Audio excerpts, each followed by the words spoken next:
o trono de Deus preparado, aqui está um lugar para ti. Há perfumes a gozo exaltado, há delícias profundas ali. Aleluia! Sim, ali.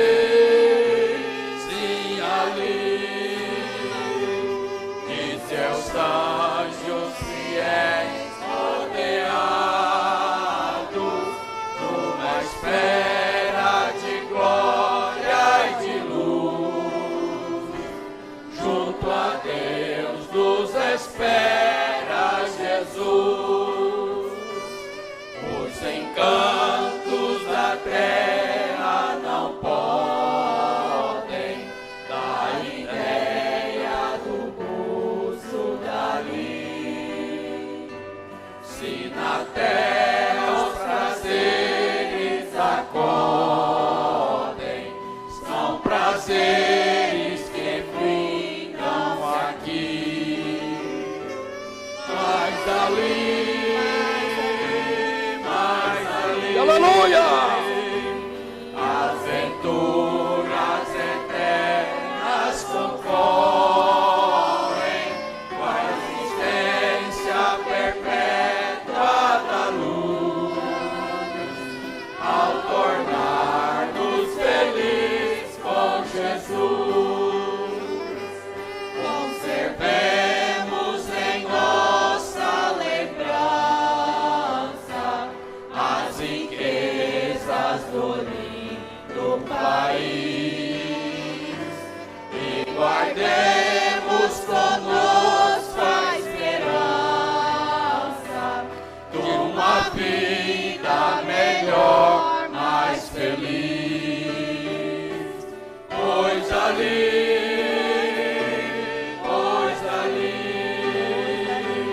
uma voz verdadeira não cansa de oferecer-nos o reino da luz, o amor protetor de Jesus. Se quisermos gozar da ventura que no belo país haverá, é somente pedir de alma pura que de graça Jesus nos dará. Pois ali,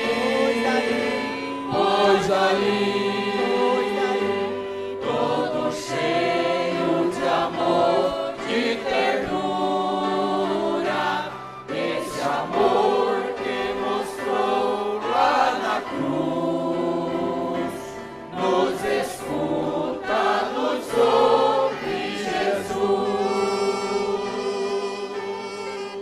A salva de palmas para Jesus.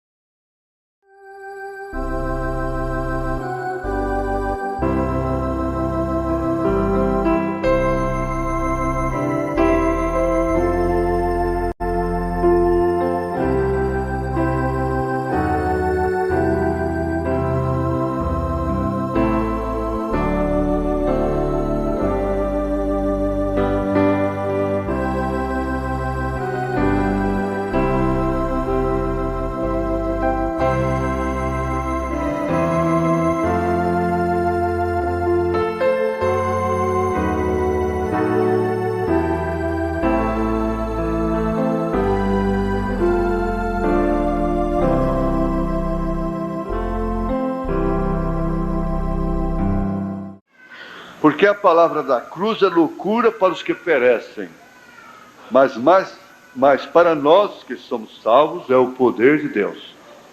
Porque está escrito: destruirei a sabedoria dos sábios e aniquilarei a inteligência dos inteligentes. Onde está o sábio? Onde está o escriba? Onde está o inquiridor deste século? Porventura não tornou Deus louca a sabedoria deste mundo? Visto como na sabedoria de Deus, o mundo não conheceu a Deus pela sua sabedoria, aprove a Deus salvar os crentes pela loucura da pregação. Porque os judeus pedem sinal e os gregos buscam sabedoria. Mas nós pregamos a Cristo crucificado, que é escândalo para os judeus e loucura para os gregos. Mas para os que são chamados,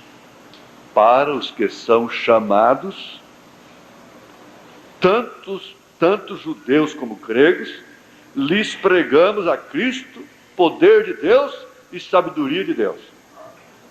Porque a loucura de Deus é mais sábia do que os homens, e a fraqueza de Deus é mais forte do que os homens. Porque vede, irmãos, a vossa vocação, quer dizer, a vossa chamada, a vossa predileção, né? Que não são muitos os sábios segundo a carne, nem muitos os poderosos, nem muitos os nobres que são chamados. Veja, mesmo entre os chamados, poucos são escolhidos. Mas não são muitos sábios, nobres, poderosos que são chamados. Muito menos escolhidos. Mas Deus escolheu as coisas loucas deste mundo para confundir as sábias. E Deus escolheu as coisas fracas deste mundo para confundir as fortes. E Deus escolheu as coisas vis deste mundo e as desprezíveis e as que não são para aniquilar as que são, para que nenhuma carne se glorie perante Ele. Mas vós sois dele em Jesus Cristo, o qual para nós foi feito por Deus sabedoria e justiça e santificação e redenção, para que, como está escrito, aquele que se gloria, glorie-se no Senhor.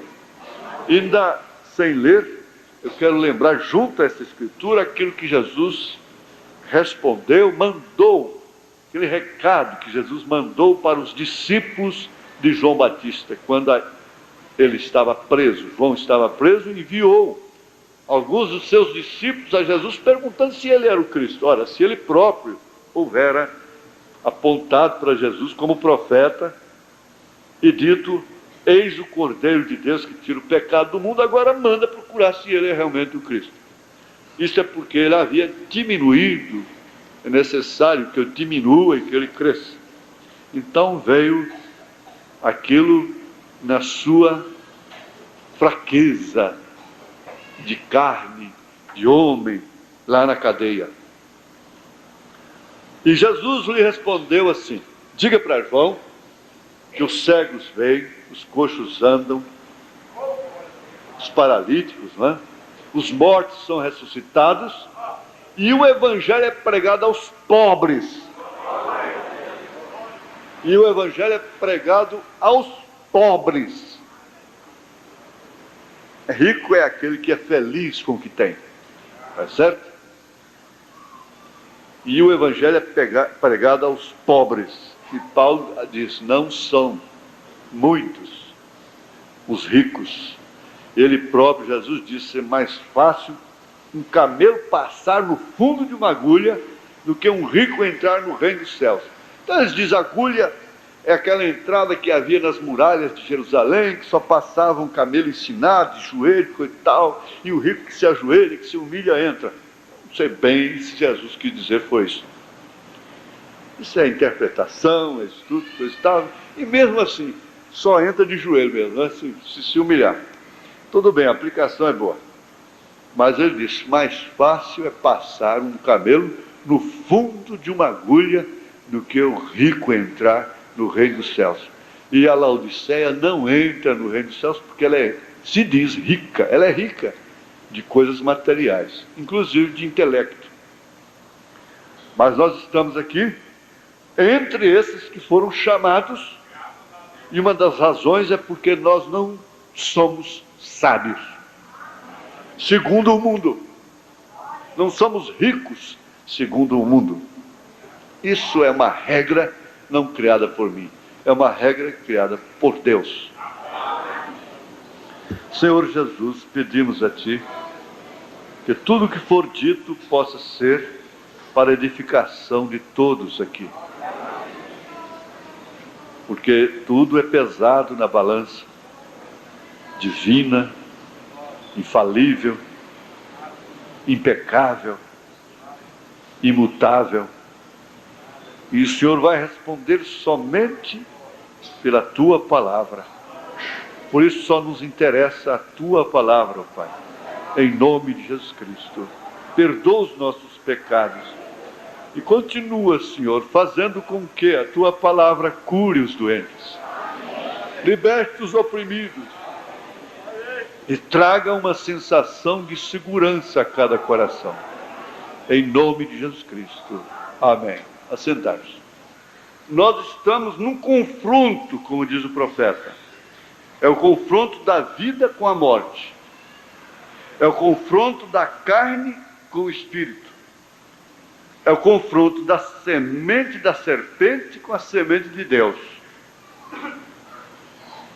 O campo onde foi semeada a semente é a carne. Não resta dúvida. Agora, lembre-se de uma coisa. A carne é serpente. A inclinação da carne é inimizade contra Deus. Você lê Romanos 8. Na carta de São Paulo, Romanos 8. E você lá no Gênesis vê que Deus diz: porém inimizade entre a tua semente e a sua semente. Inimizade. Então a carne tem uma inclinação que é inimizade. Inimizade contra Deus. Então essa é a minha carne, essa é a sua carne. Agora ele disse que a carne que mais, vamos dizer, que mais ofende, a cobra mais venenosa, é a da mulher, é claro. Ele disse: se você vê aquele homem ali de pernas tortas, cabeluda, descendo na rua, aquilo não tem nada a provocar, não é? Mas você entende o que significa aquilo outro, do outro lado.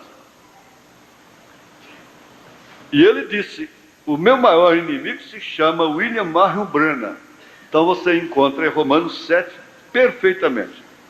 Nas propagandas, cremes para o corpo, sabonetes, refrigerantes, cigarros, etc. Vocês veem como elas procedem como serpentes.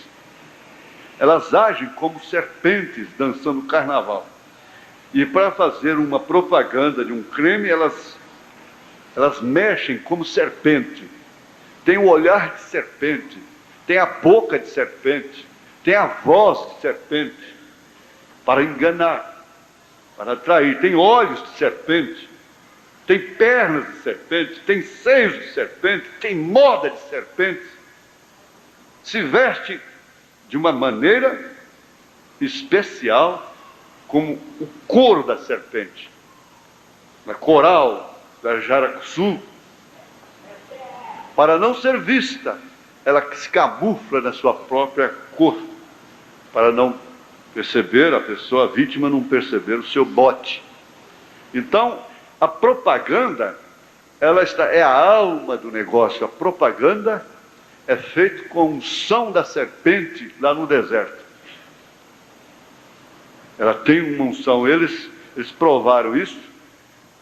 Enquanto rodava um filme, o povo assistindo o filme, e eles rodavam em alta rotação uma propaganda da Coca-Cola, nos Estados Unidos. O povo não estava ouvindo a propaganda, estava vendo um filme, não tinha nada a ver com aquele refrigerante. Quando o povo saía lá fora, estava doido, todo mundo louco para tomar Coca-Cola. Então é uma lei que opera no subconsciente, ela opera psiquicamente para então ser aceita, para dominar. Isso é onde opera todos os sintomas que atraem, que conquistam.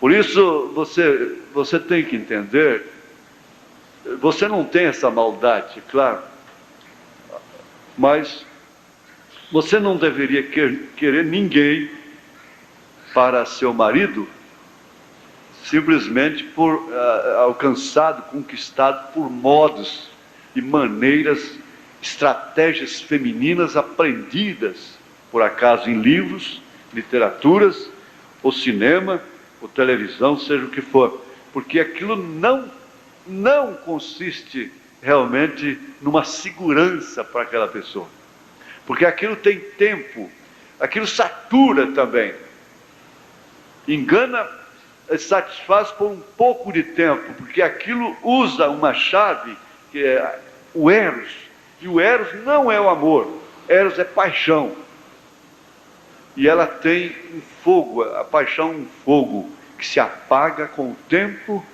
com os contratempos, com as dificuldades. Ela não prova amor, a paixão não prova amor.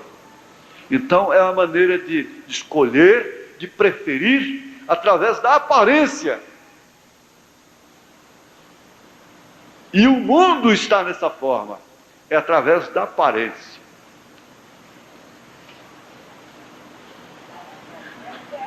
É claro que qualquer pessoa que ama, deseja a quem ama.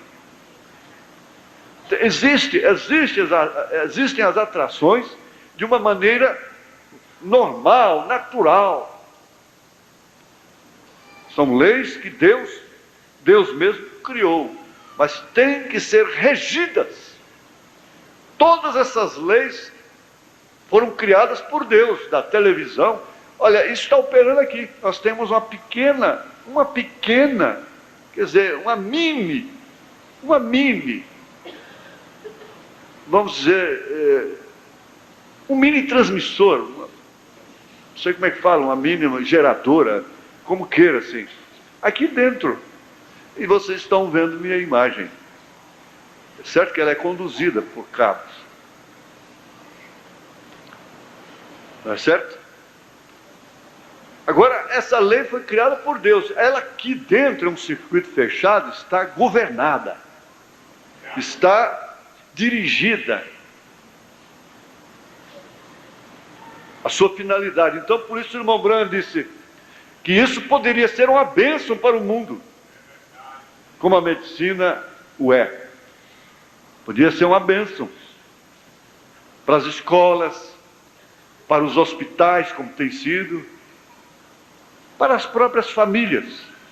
Ele disse, isso poderia ser uma bênção se estivesse sob o controle. Então a perversão das leis é que está o problema.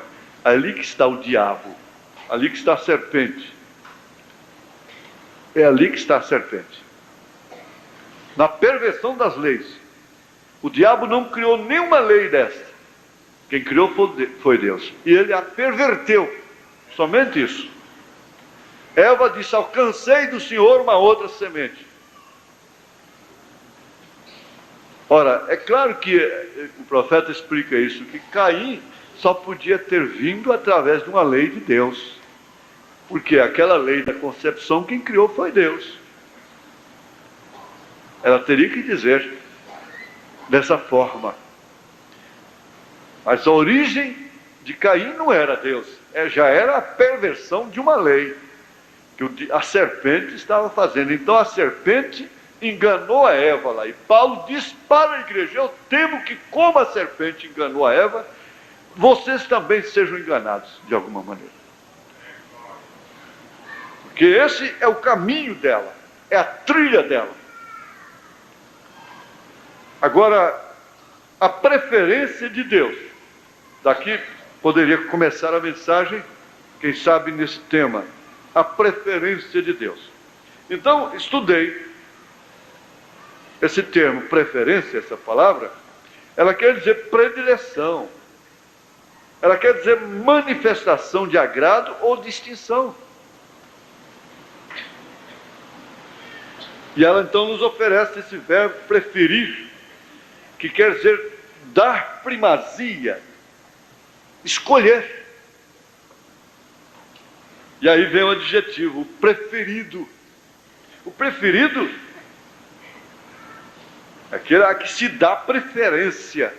Preferência. O que quer dizer? Escolhido. Eu fui preferido. Quer dizer, eu fui escolhido. Eu fui escolhida. Você pode dizer, este é o meu prato preferido. Eu escolho este.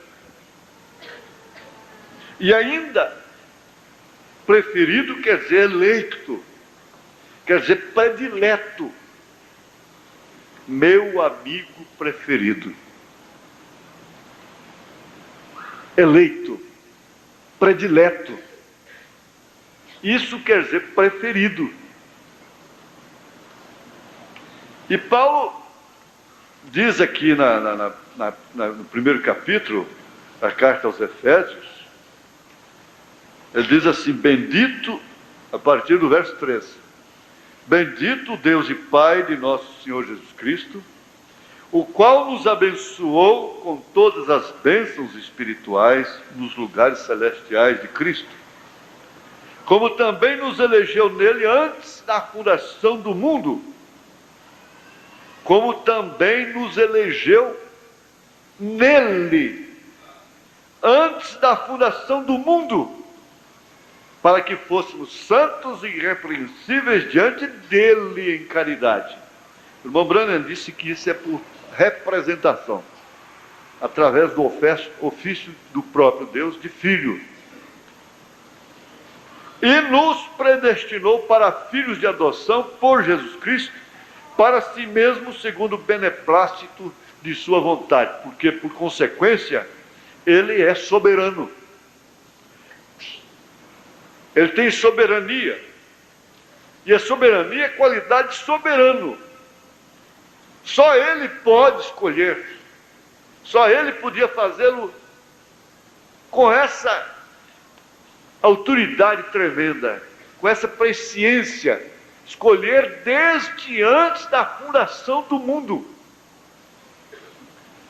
E ele próprio, ao identificar tal semente, aqui ele a reconhece. Então ele é soberano, é aquele que detém poder ou autoridade suprema, sem restrição nem neutralização. Ninguém pode neutralizar. Ele é dominador, ele é poderoso, ele é supremo, ele é absoluto. Então Paulo disse assim, o qual me escolheu desde o ventre de minha mãe. E quando Deus escolheu Paulo, ainda no ventre de sua mãe, ou vamos dizer antes da fundação do mundo, Deus sabia o que ele ia enfrentar, conhecia os seus espinhos, conhecia todo o seu quadro, conhecia toda a sua fita por consequência, desde o princípio até o fim.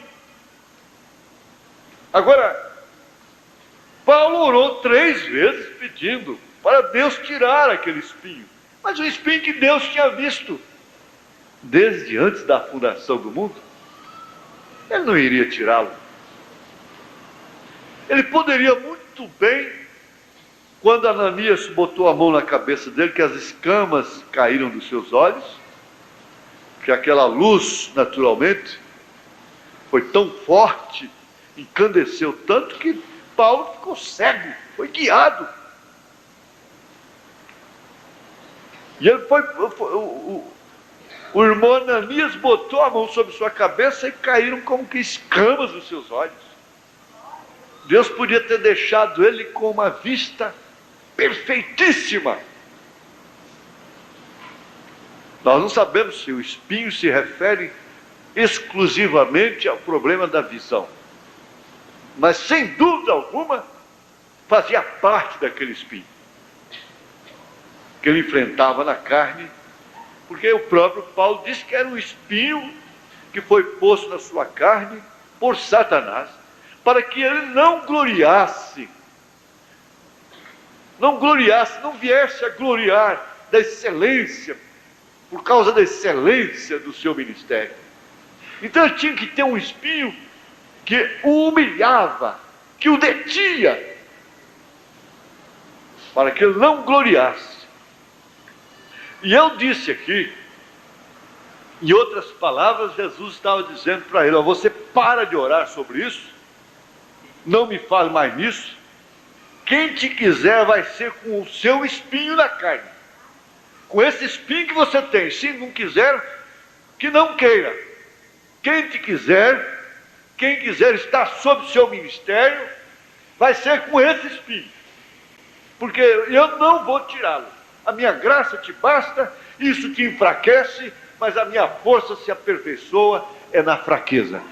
Eu preferi assim, eu escolhi assim, eu determinei assim. Portanto, não me fale mais nisso, Paulo. Não adianta você orar, não adianta você chorar. Melhor você entender que você tem esse espinho e que você não vai ter esse espinho do outro lado só. Mas enquanto você tiver vida, fôlego, você vai ter esse espinho na carne. Agora, quem quiser tomar para si, pode meditar depois. Até o visitante pode meditar depois. Em casa, no dia a dia, na hora que percebe realmente que há um espinho.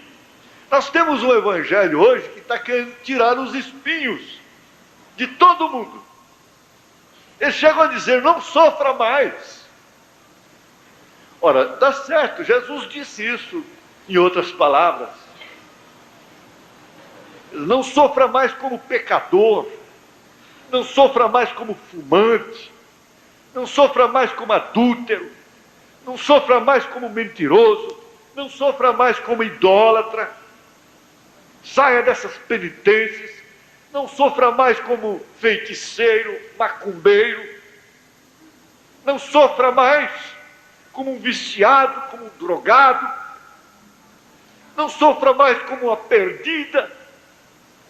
Uma mulher do mundo sofre demais. O cristão não tem determinados sofrimentos. O cristão não tem determinados sofrimentos, é claro.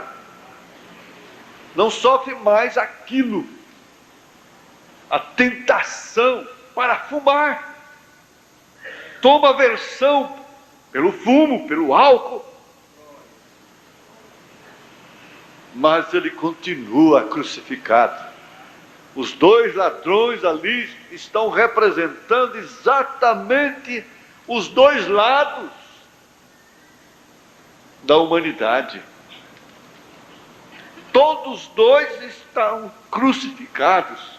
Agora um fica desafiando a Deus, crendo que Deus vem e lhe tira a cruz, lhe tira o espinho e lhe dá um céu aqui na terra. Esse é falso.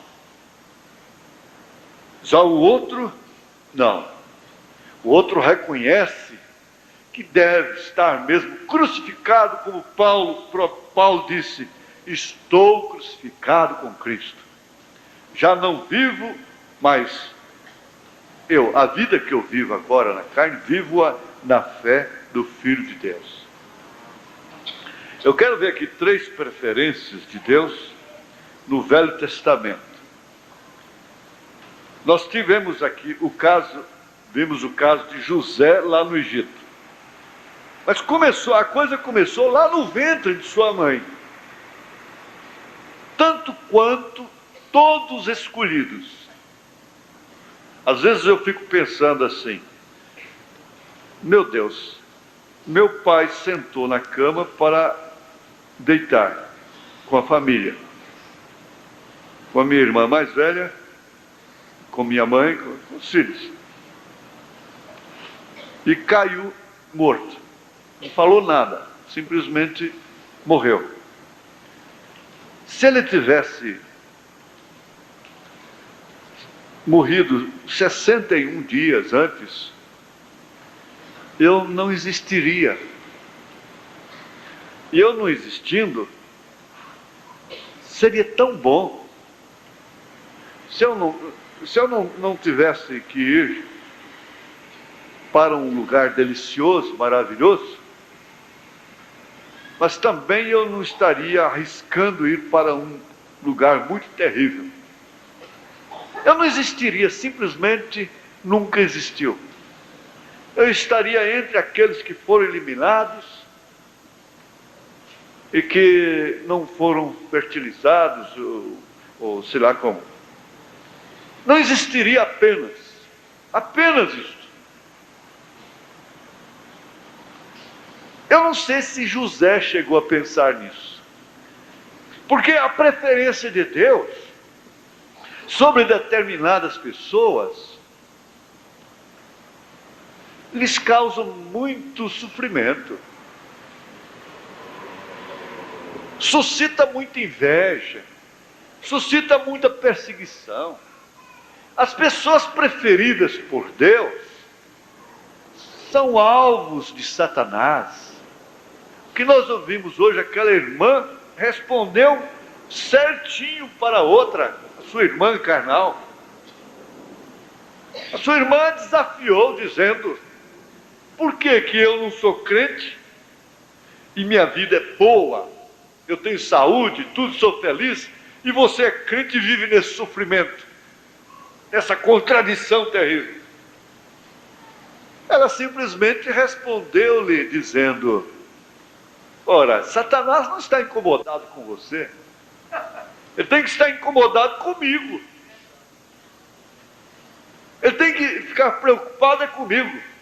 Então basta você ver num meio ambiente, numa sala de aula de jovens, no ambiente de trabalho, até mesmo nas igrejas, quando um rapaz se torna preferido de uma moça, são tantas outras que trabalham contra aquilo, ao invés de respeitar, ao invés de reverenciar, ao invés de orar, no caso de igreja.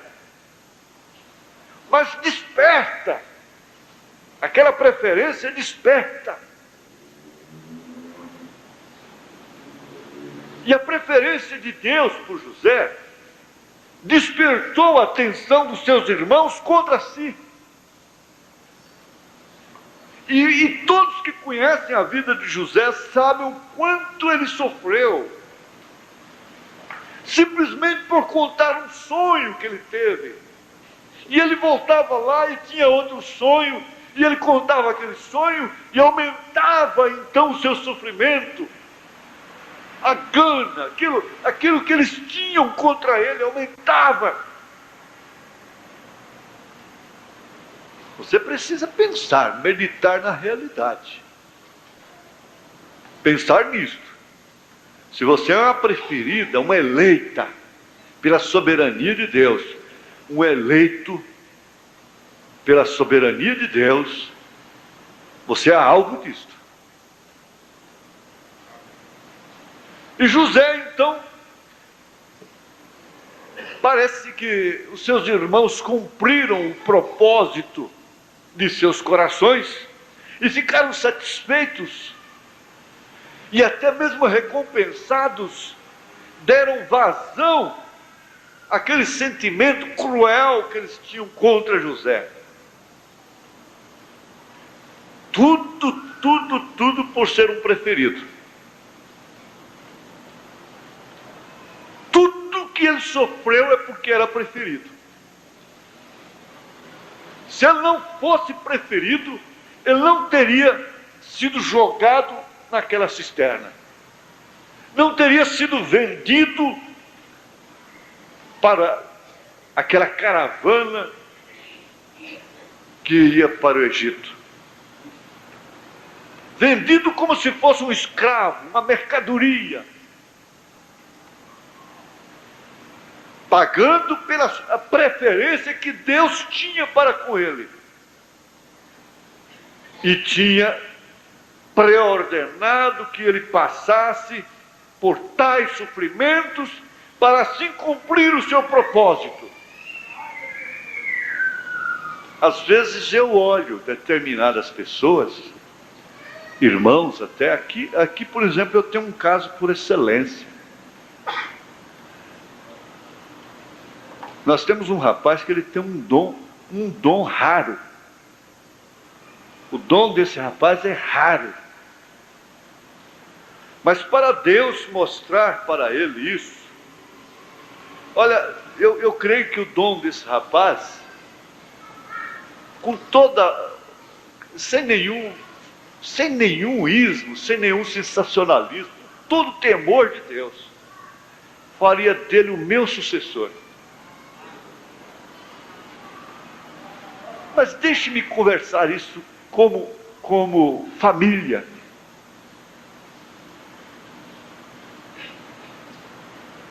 Deus teria que fazer um processo, tem que fazer um processo, vai fazer, se isto realmente estiver inclinado, estiver dentro de um programa soberano de Deus, tanto ele como sua família, sua esposa, hão de sofrer uma chamada.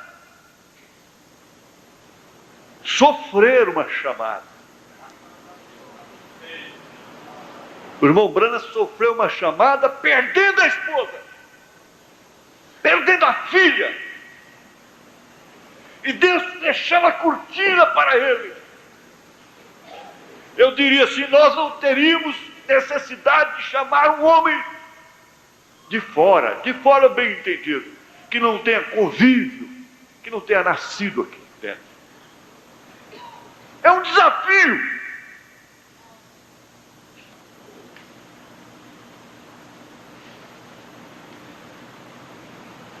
Afinal, nós somos pais de muitos filhos. Nós geramos filhos. Nós merecemos isso.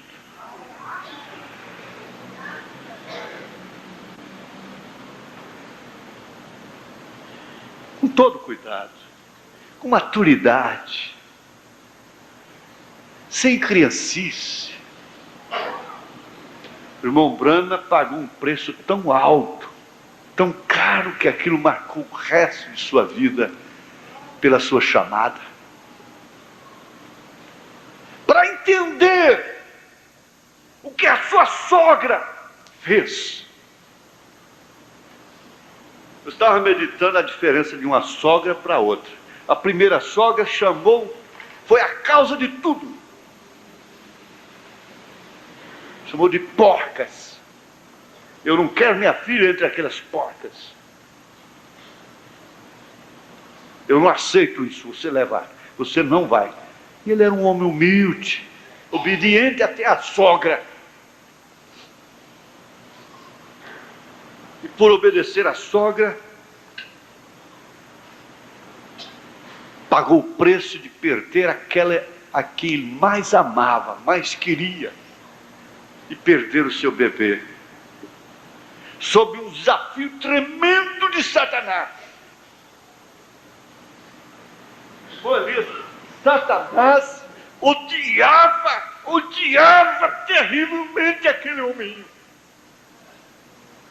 Exatamente por causa da preferência que Deus teve por ele.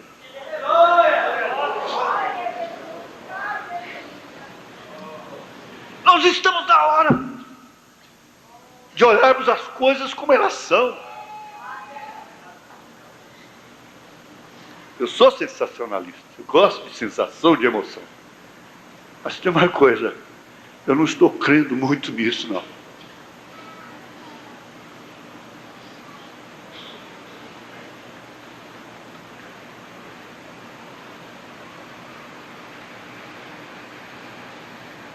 Ele pagou caro pela preferência de Deus e por ter obedecido a sua sogra.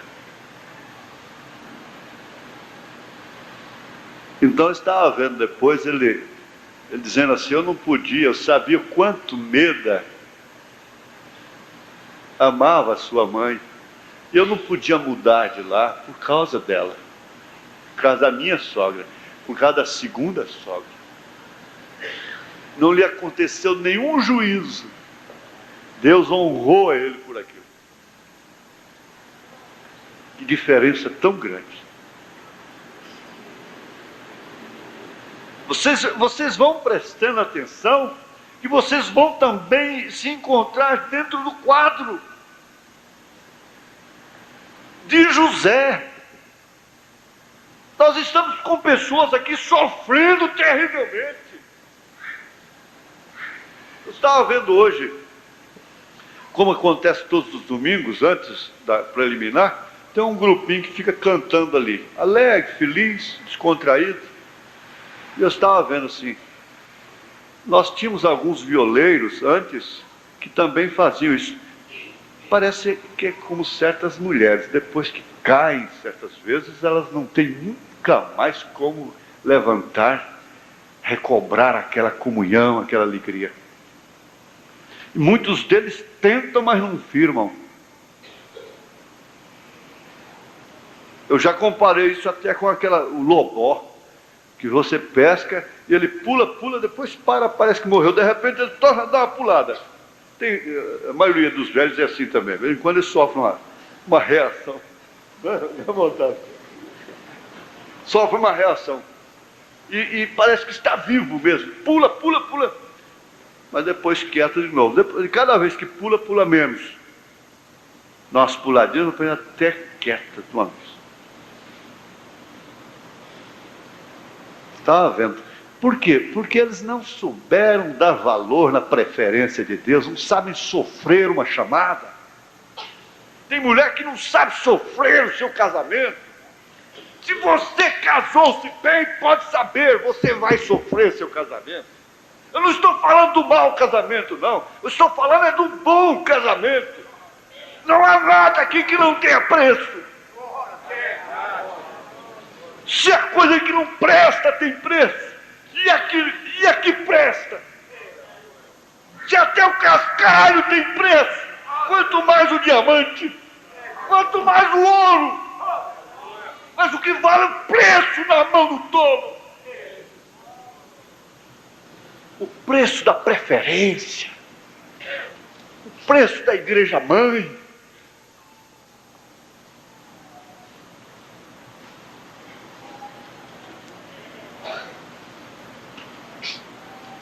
A preferência de Deus atraiu tanto sofrimento para José. Olha, os sofrimentos que José enfrentou não foram somente aqueles que estão escritos na Bíblia. Não, ninguém pense assim. Os erros de Davi não são somente os que estão escritos na Bíblia. As falhas de Abraão não são somente aquelas que estão escritas na Bíblia. Seus insucessos e seus sucessos também não são também só os que estão escritos na Bíblia. Você viu o quanto Saul odiou e teve inveja de Davi? Por quê? Por quê? Perseguir o homem cujo coração era segundo Deus. Por quê? Por causa da preferência. Vocês estão percebendo? Por causa da preferência que ele tem para com você.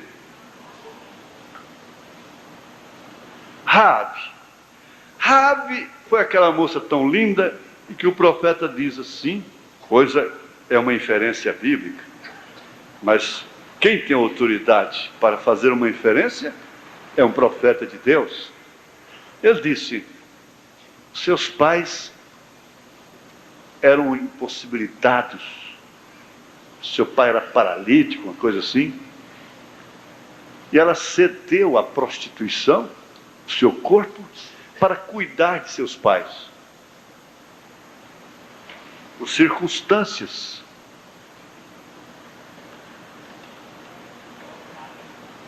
Veja só, como Satanás, como Deus conhece as pessoas, o diabo também conhece. Ele conhece.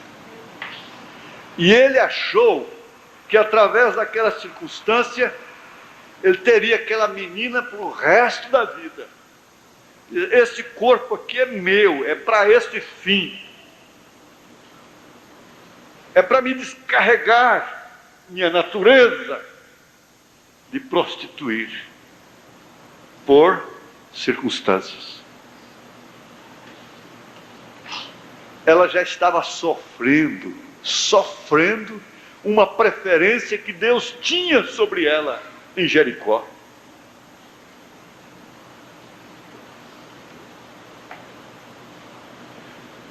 Entre todas as mulheres, todas as moças virgens, intocadas, damas que haviam em Jericó, Deus só pôde salvar uma apenas. Uma apenas. E essa era uma meretriz, chamada na Bíblia de meretriz. A meretriz Raabe.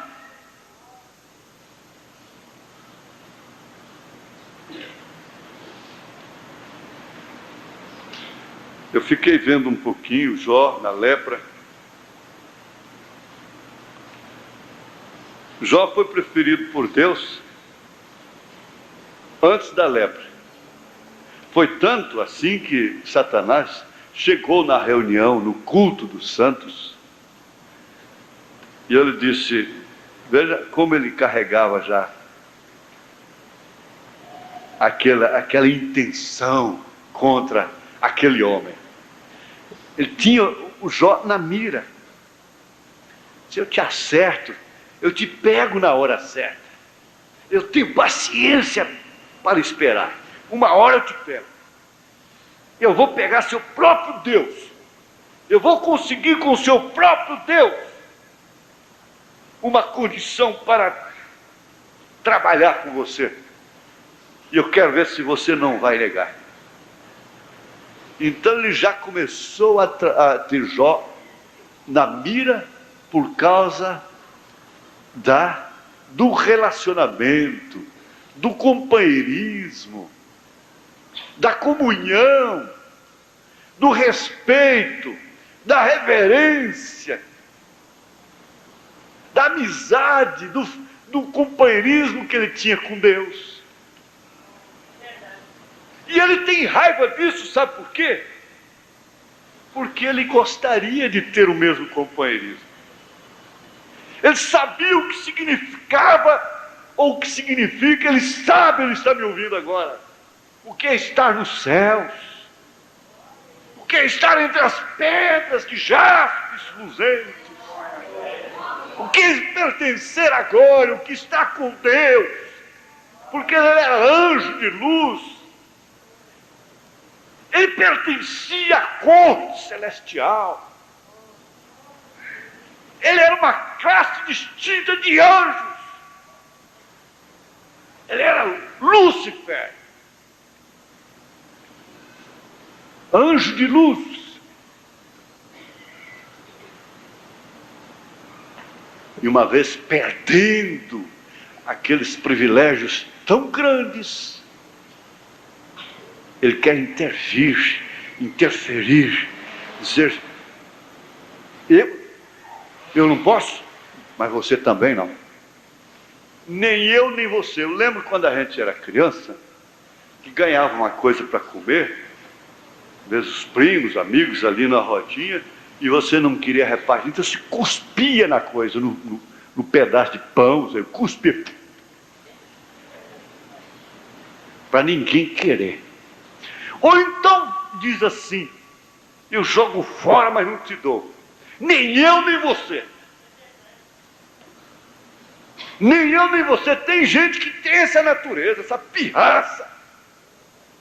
É uma pirraça, um demônio de pirraça. Entre irmãs, entre irmãos, entre marido e mulher. Nem eu, nem você. Então quebra isso e joga no chão. Isso é próprio de Lúcifer. Vocês sabem de uma coisa, que muita gente nos atacam exatamente por causa disso, porque eles não podem estar nesse companheirismo. Eles nos atacam. Na verdade, eles gostariam de estar aqui ao meu lado. Gostariam de ser meu pastor auxiliar. Eles gostariam de estar no convívio da igreja, no companheirismo de pastores.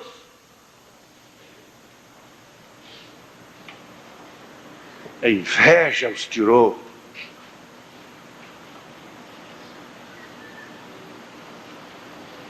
Então, o diabo sabia, ele sabe, que você ganhou e está a caminho daquilo que ele perdeu. Lúcifer, você está me ouvindo, eu sei disso. E você me odeia porque você sabe que eu estou indo para lá.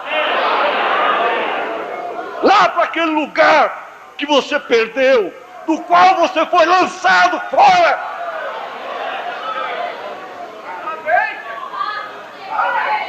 É sim, meu irmão, minha irmã. O diabo te odeia porque ele sabe que você está indo para lá, para aquele lugar do qual ele foi expulso como um cachorro, daquele lugar que jogou fora por causa da inveja.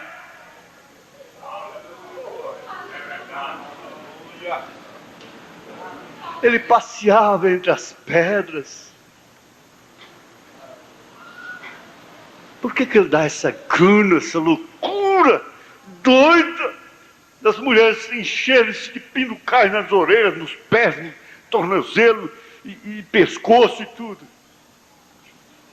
Quando as cristãs sabem que elas vão andar entre pedras, pedras de ouro, piso de ouro. Leiam Apocalipse 21.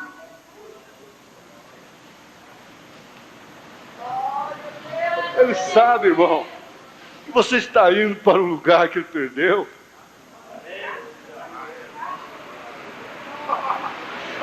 Ele continua invejoso. Ele diz: como pode? Eu faço essa mulher prostituir, depois ela vai lá para o lugar que eu perdi.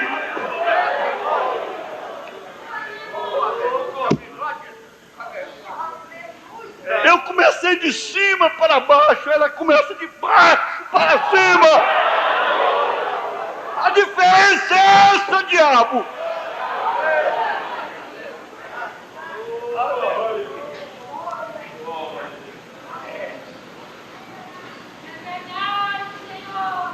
Agora tem uma coisa, a maior decepção do diabo, do Lúcifer, é que ele não conseguiu anular a preferência de Deus por Jó, mesmo quando Jó estava fedendo. Aí que ele ficou danado da vida. Falou: bom, esse homem era amado por Deus quando estava tudo bem com ele. Agora eu arruinei ele de todos os jeitos que eu posso. O Deus ainda ama esse homem. Deus ainda está com essa mulher. Deus ainda está com essa igreja, não é possível. Eu botei na lepra fedida que sua esposa o abandonou. Consegui tirar filhos, consegui tirar amigos, consegui tirar todos os seus bens. Seu nome reflete como um pecador vulgar, secreto. Mas Deus ainda ama este homem. Deus ainda mantém companheirismo com ele. Nesse mau cheiro terrível que ele exala. Oh Deus, hein? Que preferência.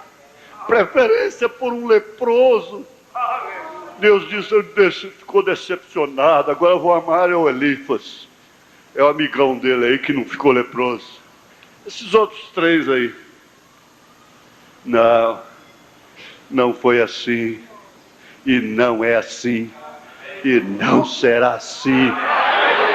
Não será assim.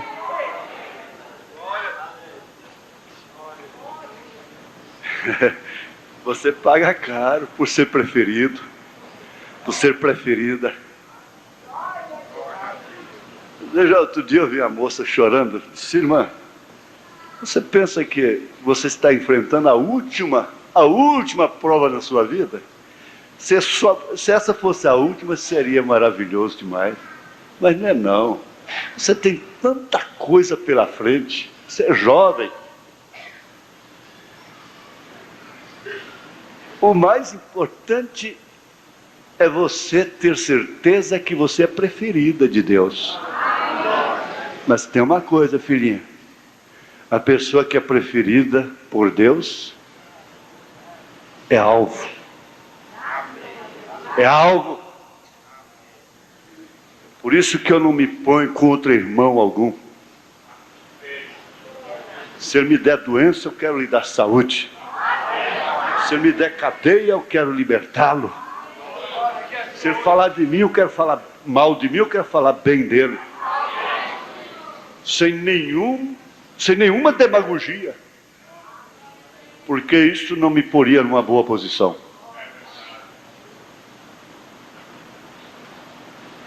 Sou o que sou. Você diz: sou o que sou. Sou o que sou. Mas meu irmão Robson, você é preferido. Você é preferido de Deus. Mas fique sabendo, você vai ter que enfrentar a Satanás por causa dessa preferência. Bom, no Novo Testamento não precisamos mais falar sobre Maria Madalena, sobre Samaritana, sobre Zaqueu, sobre o ladrão crucificado. Não precisamos de falar nisso mais. Mas vamos ver aqui uma coisa, que o grande erro que mostra que a pessoa não é preferida é a questão de não ver, não ter revelação. Não ter revelação. Aqui na mensagem Deus em Simplicidade, parágrafo 169 em diante, o profeta diz: recordem, a única maneira de estar em erro é primeiramente rejeitar o correto. É rejeitar a preferência de Deus.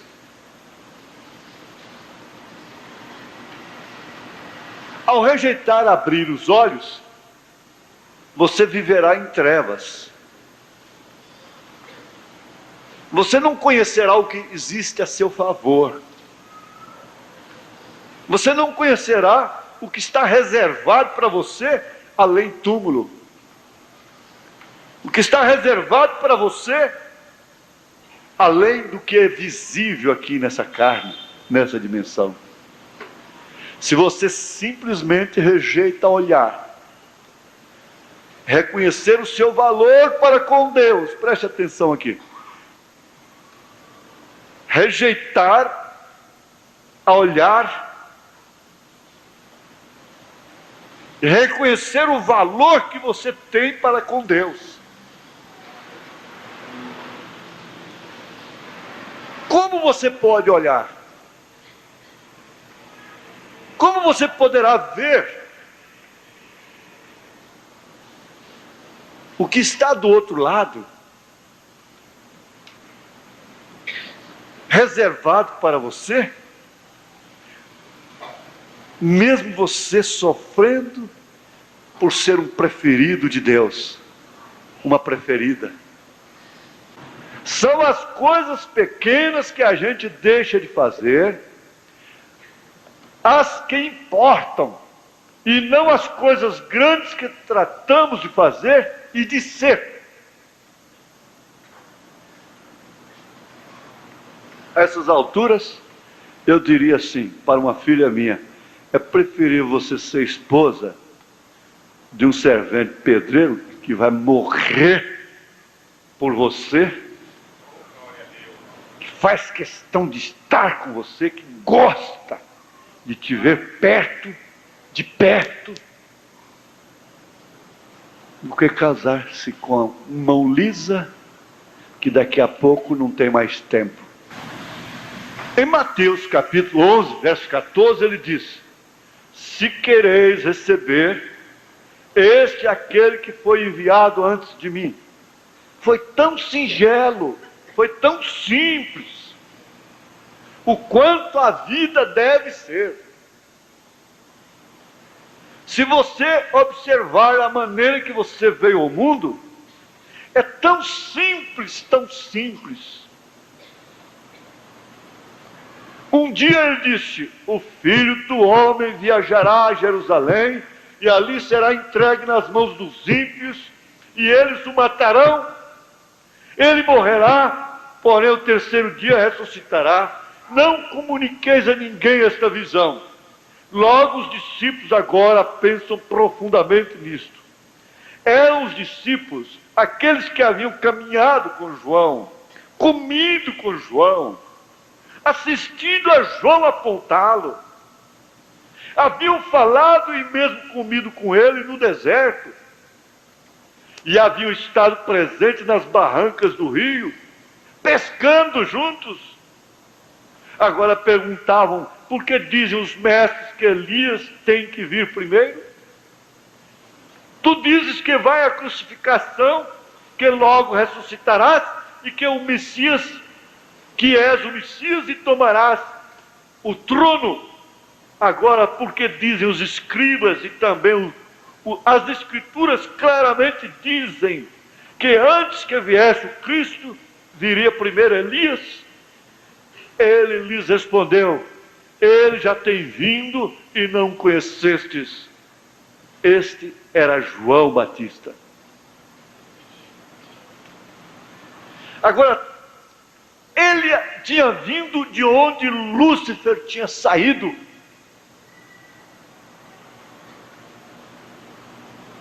E o máximo que Lúcifer, que o diabo pôde fazer em vingança, foi cortar o seu pescoço.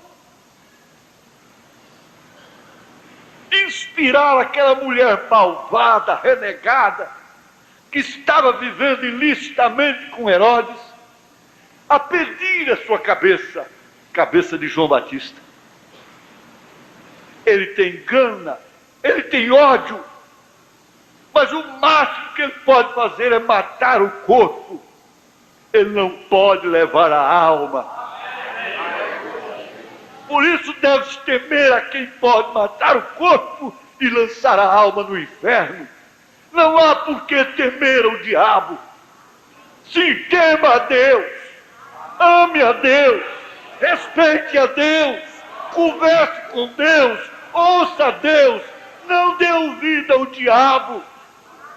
Ouça a Deus, tenha ouvido, sim, para ouvir o que o Espírito diz. Quem não tinha ouvido para ouvir o que o Espírito diz, estava na morte dos profetas, estava na morte de João Batista.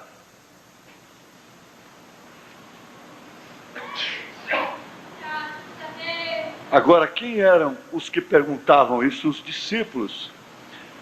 Isso doerá um pouco, não é minha intenção fazê-lo assim, porém, para que vocês o entendam claramente. Podem me ouvir? Notem, agora aqui estavam esses homens que andaram com Cristo dizendo: por que dizem as Escrituras que Elias virá primeiro? Eles foram os próprios convertidos de João e nem sequer o conheceram. Por que dizem as Escrituras e os mestres? Lhe perguntavam. Vê você? Os próprios discípulos que andaram com ele perguntavam agora: por que dizem as Escrituras que Elias tem que vir antes destas coisas e restaurar todas as coisas? Agora ele fez isso como que para 6 indivíduos e chegou até ali. Eles foram todos os que deviam recebê-lo, todos os que estavam ordenados para recebê-lo. porque eles estavam recomendados por Deus, eles eram a minoria de Deus.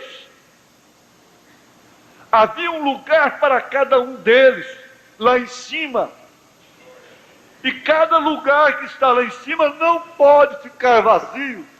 O seu lugar não pode ser de outro. Você terá que ir. E essa preferência, essa reserva que você tem lá, causa inveja. O maior ódio, Satanás não pode pensar. Ele não pode admitir que vai haver uma festa no céu. E que ele deveria estar cortejando a Jesus, servindo, estar ao lado dele, como anjo de luz.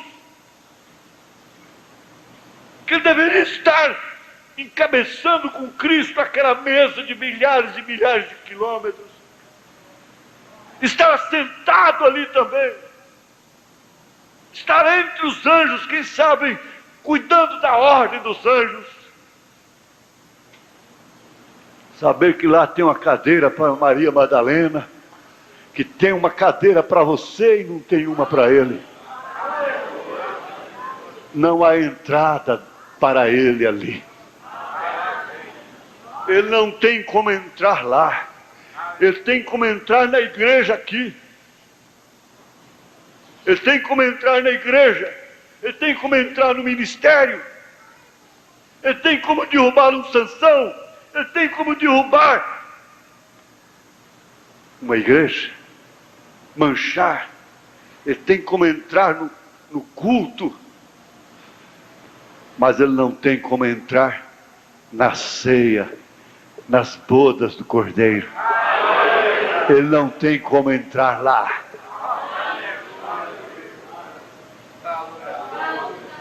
Eu sei que ele vai ficar mais com raiva agora. Você não tem como entrar lá. Você não tem como entrar no coração de minha mãe, de minha irmã, de meu irmão. Você não tem como entrar no meu coração. Você não tem como entrar. Você não tem como entrar. Porque, olha, nesse peito tão fraco, palpita um coração no qual habita o Espírito Santo. E você não tem como entrar nesse coração, porque Jesus entrou nele. A casa não está simplesmente varrida e adornada como fizeram as denominações. Por isso o seu último estado ficou pior. O próprio Billy Graham reconhece isso, que a sua mensagem esvazia, mas não preenche. A mensagem que preenche é esta. É do profeta. É de Elias. Essa é a mensagem que preenche. Varrer a casa qualquer um pode fazer. Lavar o piso qualquer um pode fazer. Pintar as paredes qualquer um pode fazer. Mas habitar não. Habitar é só o proprietário. É só o dono. E ele é dono dessa casa. Jesus comprou com sangue. Aleluia. Amém. Você reconheceu que Elias está aí. Hoje ouvimos esse hino tão bonito. Elias já veio. Quero sacudi-los um pouquinho. O rapto sucederá da mesma maneira. Como o mundo não percebeu que Elias veio, assim também não perceberá que o rapto virá. Será tão simples, sem dúvida, será muito semelhante, pois um dia desses o rapto sucederá e ninguém saberá nada disso. Então, se vão todavia, espere um momento, já vamos terminar. O rapto sucederá de uma maneira tão singela que os juízos começarão a cair. E então verão o Filho do Homem e dirão: nós devíamos ter visto isso e aquilo. Não devia haver um Elias enviado a nós e não devia haver um rapto. Jesus dirá: já sucedeu e não soubestes. porque sucedeu em simplicidade. Mas aqueles que tinham lugar lá, preferidos de Deus, eleitos de Deus, chamados por Deus para ali, perceberam, viram, perceberam, viram. Ele usou alguém para mostrar para vocês que Elias está aqui, sua mensagem está aí. Se eu passar um pouquinho, me tolere. Agora, preste bem atenção. Você se sente preferido? Preferido por quem você prefere? A coisa mais ridícula, decepcionante, é uma mulher amar um homem que não a ama. E não há correspondência. Ele cai no ridículo. Ou ela cai no ridículo. É um homem amar uma mulher que não corresponde, que não tem o mesmo amor por ele, não tem a mesma preferência por ele. Ela lhe chama tanta atenção, mas ele não lhe incomoda, não lhe chama atenção. Isso é ridículo, ele cai no ridículo. Ele fica num vazio, ele fica num suspense.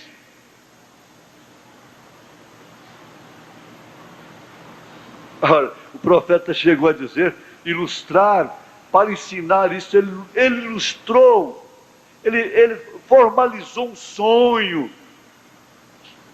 e que se ela sonhasse, ele sonhasse, e que ela gostava era de outro.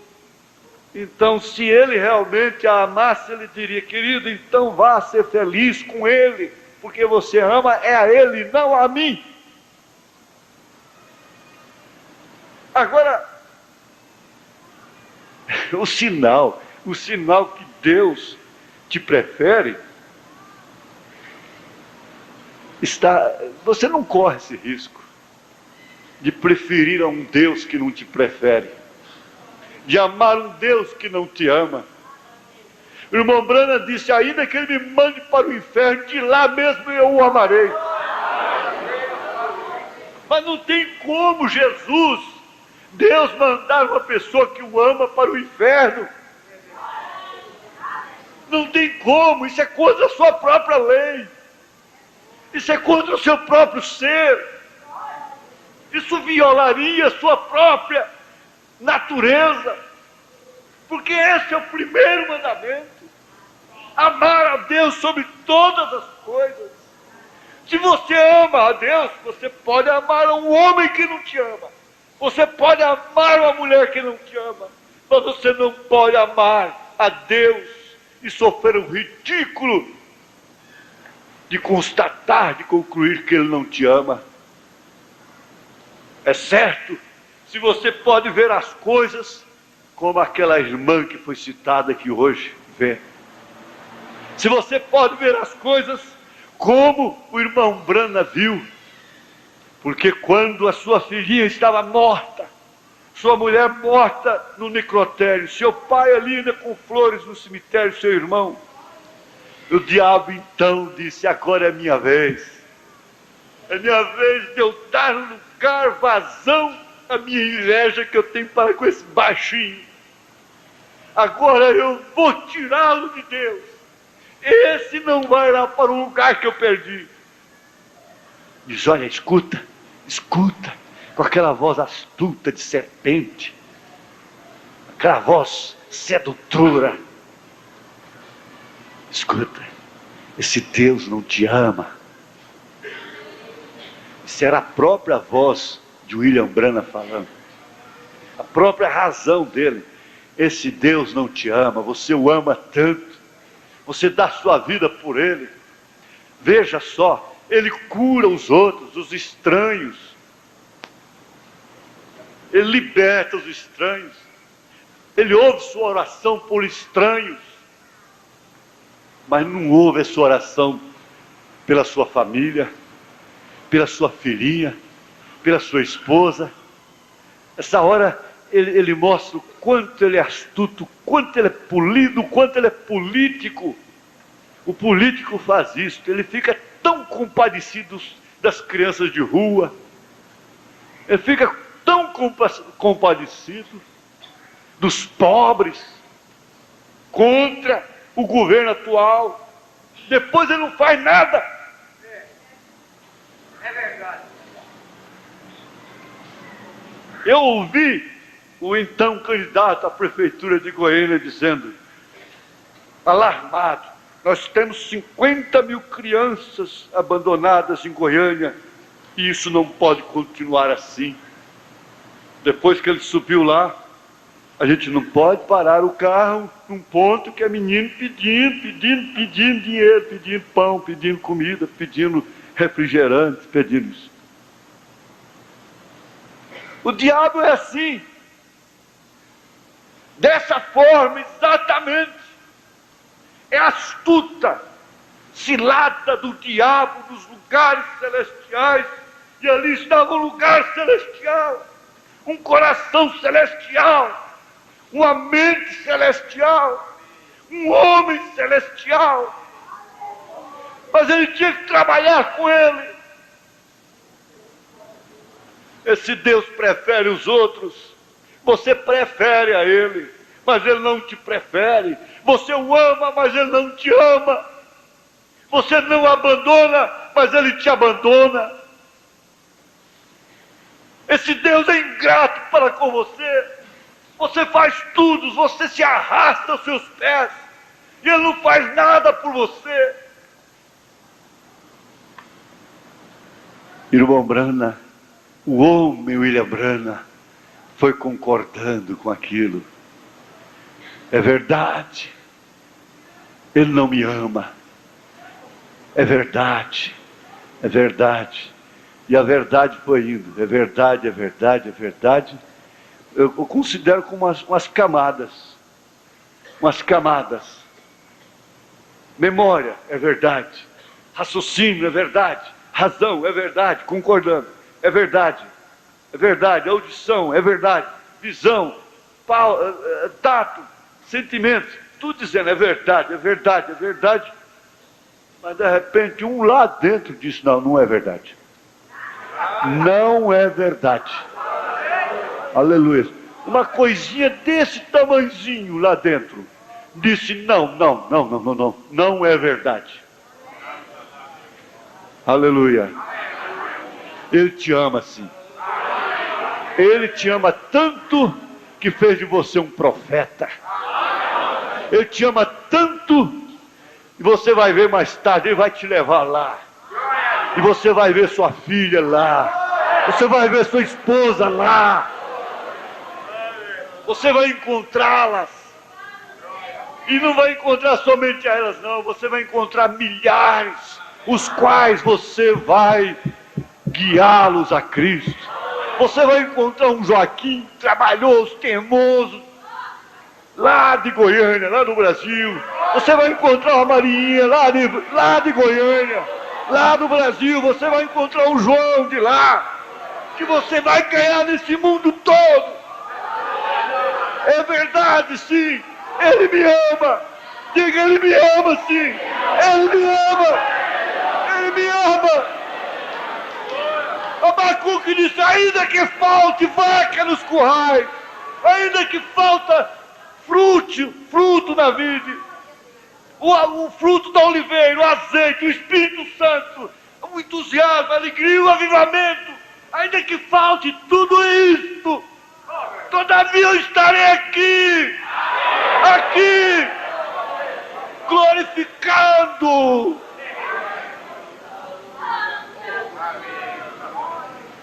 Ele me ama sim, Satanás. Quantas vezes você já tentou me persuadir, dizendo que você é um aborrecido por Deus? É mentira sua, diabo. E você pode dizer a mesma coisa. É mentira do diabo, ele é mentiroso. Ele te ama sim. Então o que faz? o que aconteceu. Ele disse: filhinha, primeiro ele despachou o diabo. Você tem que despachar. O despacho que tem que fazer é esse, é despachar o diabo da sua mente. Ele disse: ó Satanás, Deus deu, Deus tomou. A mesma coisinha que Jó falou. Jó falou do mesmo jeitinho. Deus deu, Deus tomou. Quem deu foi ele. Então ele pode. E tem uma coisa, quem tomou foi ele, não foi você. Sabe uma coisa, Satanás? Minha filha está lá no lugar que você perdeu. Aleluia. Daí uns dias, irmãos, Deus deu uma êxtase para ele. E ele ia passeando ali naquele lugar. De repente viu uma loira bonita, gritando: papai, papai, papai, papai. Ele tinha 20 e poucos anos só. Ele disse: como pode? Você é da minha idade me chamando de papai. Ele disse: é só cheiro, papai. Aqui não tem criança. Aqui não tem alergia, não, papai. Aqui tudo vamos lá ver a mamãe? Vamos. Lá tem sua cadeira. A sua cadeira está lá. A sua cadeira está lá, papai. Lá estava a sua cadeira de descanso. Eu não programei isso, não. Lá estava a sua cadeira de descanso. Lá estavam os seus instrumentos. Lá estava o seu barco. Lá estava o seu rio. Lá estava até o seu cavalo. Lá estava até o seu cachorro. Ele não perdeu nem o cachorro que o soldado matou.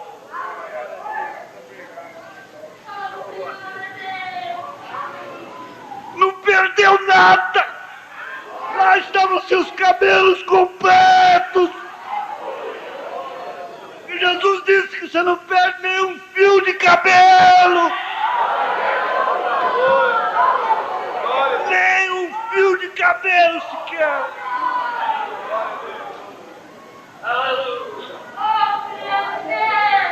Lá estava, aqui na terra, aquela velhinha de 90 anos, que você teve todo cuidado. Disse: vem, vovó, cuidado, diácono, segura aí. Eu vou te batizar em nome do Senhor Jesus Cristo. A velhinha saiu tremendo, foi batizada em nome do Senhor Jesus Cristo. Saiu tremendo com os passinhos miudinhos. Lá estava aquela jovem linda. Lá estava o irmão Nevo. Não estava numa cadeira de rodas. Não, como ficou aqui nessa dimensão. O diabo tinha inveja daquele homem. Pelo tanto que o irmão Brana confiou nele e elogiou. Foi tirado da frente da igreja da maneira mais impiedosa.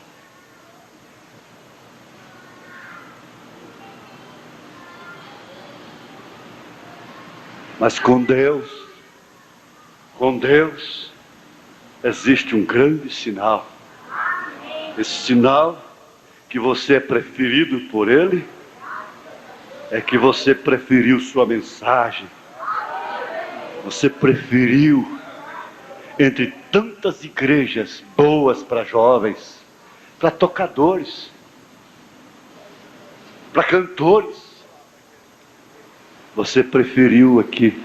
Você está aqui por livre, espontânea vontade. Você tem uma soberania. Você tem capacidade para escolher. E mais do que isso, livre-arbítrio para escolher. E você escolheu estar aqui, como Moisés preferiu. Você preferiu a Deus, Deus te preferiu, você também preferiu a Deus. Os crentes na era de Lutero preferiram a Lutero e sua mensagem. Os crentes na era de Wesley, os filhos de Deus preferiram a João Wesley e sua mensagem. Os crentes verdadeiros na era pentecostal preferiram ser criticados, zombados, com os dons espirituais. Os filhos de Deus, os preferidos de Deus, preferem, como Moisés, sofrer um pouco de tempo.